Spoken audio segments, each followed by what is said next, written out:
Folks, it now is high noon in the financial capital of the world. That is New York City. And we're asking, where is our president today? Mr. Obama busy campaigning out west, but what has he done lately to get people back to work and fix our economy? Hi, everybody. I'm Cheryl Casoni. It is Friday, and joining me for the hour this Friday, Matt Vetto, portfolio manager at Douglas C. Lane and Associates, and FoxBusiness.com's Dunstan Pryl. Well, it's tough out there right now. Unemployment, folks, is mounting. Banks again foreclosing on homes, and government debt is growing. So whereas our president, maybe when the country needs him the most, with 11 days until the election, he is on the campaign trail. But does he really think he deserves credit for fixing things? Listen to this. We had to move so fast. We were in such emergency mode that it was very difficult for us to spend a lot of time doing victory laps and advertising exactly what we were doing because we had to move on to the next thing. And joining us, Democratic strategist Chris Kofinas, McMahon, Squire and Associates, Mark Calabria, Director of Financial Studies at the Cato Institute. Gentlemen, thanks to both of you for being here. And Mark, I want to start with you on this one because let's go through what we've had in the last nearly 2 years under Mr. Obama. We've had health care law. We've had cash for clunkers. We've had stimulus. We've had FinReg. Are these now being perceived as positive things for the economy? Can we give this president positive credit for what we've seen over the last 2 years? I think on most of those policy issues, you cannot. I mean, certainly there are a variety of things, and I'm actually someone to say we are in a recovery. I think there are a number of things like consumption, GDP that have moved in the right direction, but slowly. But you really can't tie that to the policy things. I mean, we haven't even the health care bill hasn't really even gone to effect. Most of the financial services bill hasn't gone to effect. The cash for clunkers, the home buyer tax credit, both of those things simply moved economic activity around. They really didn't change the fundamentals. And ultimately, what matters most to people is whether they have a job or not. And over the last 2 years, if anything, we've seen the labor market get worse, not better. And I'll note as well, we've seen poverty go up over the last 2 years, not go down. So I think the things that touch people directly, that they feel the most, have gotten worse, even if the overall economy is moving in the right direction. Chris, I mean, jobs, jobs, and jobs. I mean, that's really what the American public is looking for right now. Yeah, I mean, the economic indicators tend to be always the most significant in determining the president's favorability or unfavorability. And here's, I think, the brutal reality. President Obama inherited a terrible mess from the previous administration. And whether I think some Republicans want to admit it or not, the policies, whether it was the stimulus, the bailouts of the banks, as well as the automakers, help stabilize and turn things around. Now, those aren't necessarily going to be popular for a lot of reasons, good and bad. But I think it's, I think it's blatantly unfair to sit there and say that the president's policies didn't help, at a minimum, stabilize the economy, if not slowly start turning around. That being said, until you start seeing, I think, significant job growth, the president, as always is the case, is going to take a lot of the hits. Well, and he is taking the hits, Mark. And I mean, but here's the thing. I mean, yes. We have not seen him. I mean, I used to actually call him the co-anchor of the show, Mark, because he was always giving speeches. He was always talking about the economy, about jobs. He was pushing through a program. First to get was health care, cash for clunkers, financial regulation, small business. I mean, the list goes on and what this president has been out there stumping for as president over the last nearly 2 years in office. But now he seems, Mark, to me, to have somewhat disappeared from the airwaves, and I'm wondering if there's a reason for that. Do you think that there's some type of structural rethinking happening at the White House right now? Well, I think we should note he didn't talk about jobs at all his first year. I mean, I think they were buying on the assumption that the economy would recover itself. And granted, the economy was recovering even before he was ever sworn in. And I think that needs to be remembered. And I would disagree whether the bailouts actually solved anything. We still have tons of non-performing assets on the balance sheets of banks. But I think after the quote-unquote recovery summer tour that really just didn't turn out the way that the president expected, he's come to the recognition that the American people don't feel like the economy is doing all that well, and that if you keep telling people that, you're going to lose credibility if you keep telling them something that they don't feel is right. So you really are going to have to switch the topic. And that's why the topic is, here, you don't want to get John Boehner in because that would be terrible. And we go back to the policies before. If you're really going to put it to people and ask them, did you feel did you feel any worse or better off 2 years ago? A whole lot of people are going to say, hey, I felt better off 2 years ago than I felt today. And Chris, I do want to say, because we are seeing that in the polls. I mean, we do, the general sense now is that the Republicans will take back control of the House come November. Well, here's the strange thing. The polls have been all over the map. Now, in the generic ballot polling, there's clearly a Republican advantage. But if you break it down in some of these targeted races as well as the key Senate seats, you're already seeing the poll tightening.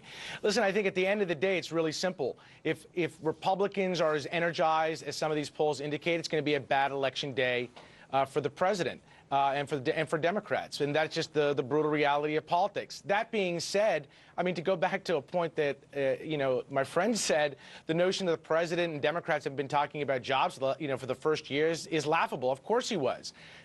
But this is a tough economic climate. There are a lot of people hurting. They're going to hold their political leaders responsible, fair or not. That is the game of politics. But the reality is, I think when you look at what the president has done, as well as the policies that they're pushing through, I think they're going to have a positive impact and are having a positive impact. Now, is that necessarily going to translate in November for a good day for Democrats? Well, Democrats, or the party that doesn't control the White House, tends to lose seats in a midterm election. This one may be worse. It may be a little bit better than expected. I don't know. No one knows at this point. But a lot of it has to do not just over the next few days, but also for this president, what he's going to be going out there communicating to the American people over the coming months and year to explain what he did and why he did it. I think that is going to be a key thing for this president. Dunstan? Well, where we're going to see him is in front of his base. That's what he needs to do right now. Let's not forget, at heart, this man is a politician. He needs to energize the Democratic base. The conservative Republican base is energized. We're well aware of that. He needs to be on The Daily Show with Jon Stewart, getting those same young people out there who voted for him energized about these midterm elections. He needs to get in front of those union crowds. A lot of people I think a lot of the Democrats have sort of already said, we've lost this. Maybe we don't need to go to the polls. Forget about it. We'll wait until 16 or whatever. Obama's saying, no way, I need you now. If I'm going to keep my agenda on track, I need you this November out voting for me. That's where you're going to see him, in front of those crowds. And Matt, I mean, from a market's perspective here, I mean, what we're looking for and we think we're going to get is going to be gridlock in November. Whether that's good or bad, we can certainly argue from an investment perspective. But if we do get that, that will shift the water a little bit for Wall Street. I think it will, and I think it'll probably be a positive thing because, I think when President Obama came in, yes, there was a lot of immediate sort of reparation work he had to do. And frankly, that takes a long time. You look at these corporate turnarounds. You look at UBS. It's going to take them 2 or 3 or 4 years to get that going in the right direction. So the task of that is huge. But I also think the pendulum swung pretty far left, and it's probably going to swing a little bit further back right. And that's going to be good for businesses because I think a lot of investors right now are saying, hey, I don't know exactly where I'm going to stand. If I'm an investor in mortgages that have gone bad, am I going to be able to foreclose? Are my contracts going to be honored? And there needs to be some certainty on the investment horizon. And Chris, I mean, that is the big question in particular when it comes to what businesses are coming onto Fox Business and telling us, small businesses, big businesses, all the same. They say, I don't know what my tax structure is going to be like for next year. I don't know if I'm going to have to pay more for health care. A lot of them already are paying more for health care this year. That could go up next year, depending on what the insurance companies do. There's so many questions, but the biggest one is tax code and tax structure, Chris, and we don't have that. They punted until after November 2nd, the Dems did, on the extending the Bush tax cuts. We have no idea what's going to happen there. This does not bode well for business decisions.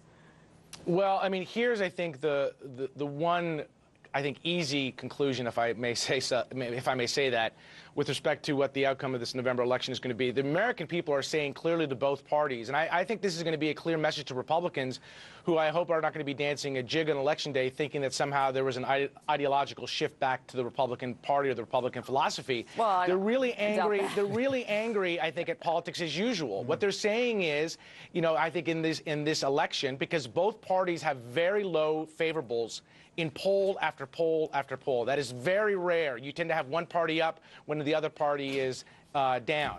And that is not the case here. And I think there is an obligation both from the White House on down, Republicans, if they control the House or not, for these, for them all to work together. But so to go back to your question about the taxes, listen, this is going to be, I think, this is going to be right, it is a big question. And I think this is a key thing that is going to be a dividing point between Republicans and Democrats. I have a suspicion, this is what I think is going to end up happening. I think they're going to punt both Republicans and Democrats. I think there's going to be a compromise. They're going to fully extend all the Bush tax cuts for like a 2-year period. I don't think you're going to see a full extension or a full rollback. I think the easiest thing for them to do is compromise. Mark, you think that happens in Washington? Do you think we can actually get a little bipartisanship happening after November 2nd? I think you'll be forced to, and I would agree actually with that forecast. I mean, I think you'll get a 1 or 2 year clean extension of all of them, and then they'll fight it out next Congress. I could see a small chance where in the lame duck they just don't come to any agreement at all. And you have to come back in February and retroactively set taxes. So I can see that happening, too. But I would emphasize, I mean, to me, I spent 7 years working in the Senate. It's absolutely irresponsible that we don't know what the tax code is going to be like next year. We have no appropriations bills actually signed into law. I mean, the basics of governing haven't even been done. I mean, it's totally shocking. Actually, it is. And, Dustin, I mean, there's two big questions here. First, the Bush tax cuts, which I think a lot of folks on the street, and I want Matt to weigh in on this, it would be nice if they would at least extend it for 2 years. And the business can say, okay, I know what I'm doing for 2 years. I at least have that. All I've got, none of these scenarios that our political consultants just laid out bolster Congress's image at all. You know, it's a Democrat or Republican. They're both sides have been irresponsible on this issue. They've both been pushing it off because it's too difficult for them to make, apparently. Matt, you can. I think that's right, and I think that, the other big thing that you hear a lot from companies out there is, hey, we've got a lot of cash overseas, and we would love to have a tax advantage window to bring that back, and that can add a lot in terms of capex, in terms of R&D, in terms of creating jobs. And there's a lot of potential right there that also isn't being addressed. Does a Republican turnover, though, does it bring that certainty that business is looking for, or is it still sort of queasy out there? I think it's still queasy. Yeah. It's a step in the right direction, but it's certainly not certainty. A step, but certainly more needs to be addressed. And again, maybe the president will, once the campaign season ends again for the midterms, maybe he'll come back and address some of these issues. November 3rd. All right, Chris Kofinas, McMahon Squire and Associates, strategic advisor, and of course, a Democratic strategist, and Mark Calabria, Cato Director of Financial Studies. It's great to have you both on the show, guys. Thank you. Very important issue.